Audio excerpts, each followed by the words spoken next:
It is Tuesday, the 11th of May, 2010. Mark Wilson with your webcam on yournews.com, the Parker and the Man page. And I got the Tiger hat back on in honor of the big Tiger Ernie Harwell tribute with all the fans last night at Comerica Park, 34,000 strong, almost 35 grand. And it was a spectacular tribute, honorarium, if you will, to the great legendary voice of the Tigers who passed away last week, Ernie Harwell, at the age of 92. I really was motivated to write because of that. I mean, it's just another ball game with the Tigers and Yankees, albeit a great game. We'll get to that in a bit. But boy, that whole thing, even starting with the weather, as brilliant sunshine came out yesterday, even though it was a little chilly. It was there, sunshiny day, no clouds. And the reason I'm saying that is because today we're supposed to get hit with a dump load of rain. And there may not be even a game tonight. Rain the next couple of days. It's coming in from the west. And you just have to think. Someone had a Tiger hat on and looked up there and said, we're going to make sure this tribute comes to fruition on Monday night in Metro Detroit, in the downtown area, of course, Comerica Park. So all I'm saying is here that it was a beautiful thing to see. Ernie's daughter's there. The flag raising with the EH on the flag that'll stay up all year under the American flag at Comerica. Al Kaline and Willie Horton. Dan Dickerson and Jim Price, of course, a part of that. Ray Lane and Paul Carey back. Paul threw out the first pitch. Ray brought him the ball. Two legendary broadcasting voices in Detroit as well. Two guys that worked with Harwell for years. Ray Lane was part of the 1968 team. He was there calling the games with Ernie that year. I think he did about 6 or 7 years with Harwell on radio. And then, of course, Paul Carey took over in the 70s and went all the way to 1991, 18 years or so with Ernie. So, I mean, these two guys knew him very well. So it was a very nice tribute. And Jim Leland was the catcher on the first pitch. Jose Feliciano coming out after the whole 1968 controversy when he first did his rendition of the Star Spangled Banner. They booed him. He was blackballed in the music biz for a while because of it. It was just not the time. It was the Vietnam era, and they thought he was almost making fun of the national anthem at the time. Now they cheered him like crazy last time. I mean, just the whole Jose Feliciano, 64 years old, still sounds tremendous. And, I mean, the whole thing was just spectacular, just phenomenal.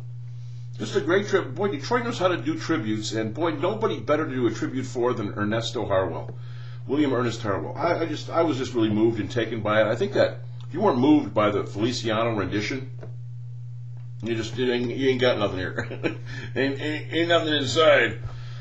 And then the ball game. I mean, what do you say about that? Dontrell Willis had to be scratched as a starting pitcher because of 102-degree fever, and Brad Thomas came in. He held him okay first couple of innings, and then back and forth after the 3-0 lead, and then 5-4, and going into the ninth, and Jose Valverde strikes out the side. He gets Swisher, and he gets Teixeira, and he gets A-Rod. Boom, boom, boom. Out go the lights. And what a night. 5-4 final. Tigers win the game. They've only won, coming in, they'd won one of the last 8 meetings against the Yankees. No Curtis Granderson because he's out with a groin pull. Strained groin, if you will. And so there you go. Johnny Damon hits a homer against his former team. Phil Koch comes in and pitches against his former team. Austin Jackson does something against his former team. I mean, it was like a fantasy night in May. Like a playoff feel to it. Didn't it feel like October? Because of the weather and just the reminiscing of 06 when they beat the Yankees to get to the ALCS against Oakland. I mean, just the whole shooting match was just amazing. And then just to have it all about Ernie is something spectacular. Something to be seen. I keep using that word. Boy, that's the only word I can use. Just phenomenal. Phenomenal, as Jim Rome would say. So check out the piece today. It's a little game wrap and a little bit more on the tribute. Because if you missed it last night, you see it, read it, drink it in, whatever you can do, because it was something. And if they can get the game in tonight, fine. If not, I saw it all. Yesterday was good enough for me. They got 4-game series, and they can't get it in today because of the rain. Maybe they'll do 2 on Wednesday or Thursday, something like that, depending on getaway for the Yankees. Because the Red Sox are coming in after that. Read a little bit about Sparky Anderson's reaction in the tweets and feet section of the column today to Ernie's death. It's really something. Very emotional for Sparky, his buddy Ernie passing. If you didn't see it, Channel 4 had him on the TV, so you can actually see his reaction. I heard him and talked to him, and boy, oh boy, Sparky. It's going to be tough for him to get over, as you can understand. For a while, they were so tight for so many years.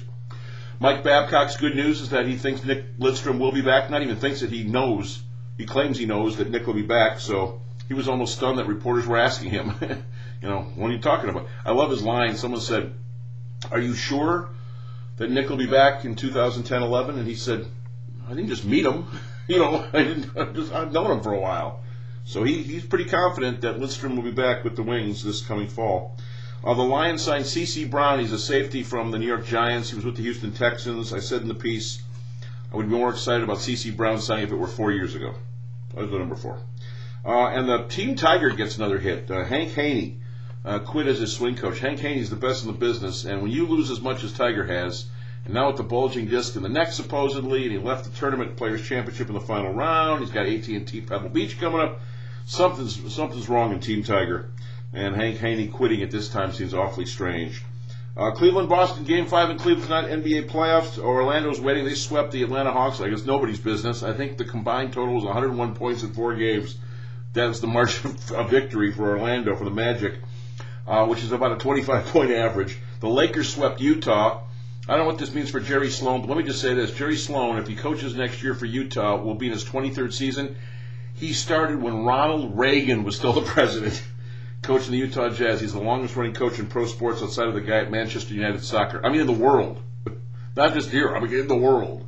Jerry Sloan. And he doesn't win anything. So the Lakers sweep Utah. Phoenix swept San Antonio. They'll play each other in the West. Orlando swept Atlanta. 3 of those are sweeps, and they're waiting for the Cleveland-Boston finale. Rajon Rondo, what a game he had Sunday with the 29 points, the 18 rebounds, and the 13 assists. New level for Rajon Rondo, the Boston Celtics. So he plays like that, LeBron, you're going to go down twice. And if LeBron James and his buddies can get it going, they can get the Celtics. So 2-2 going to Game 5 tonight. All right, all that stuff, the Harwell tribute, the Tigers win over the Yankees, Johnny Damon's homer, I mean, everything just was such, what a night. The Sparky reaction to Ernie's death, Mike Babcock saying that Nick will be back, Lions signing a guy, and Hank Haney quitting Team Tiger, and the NBA playoff stuff. All there for you on the Parker and the Man page at yournews.com. Have a great Tuesday in between the raindrops.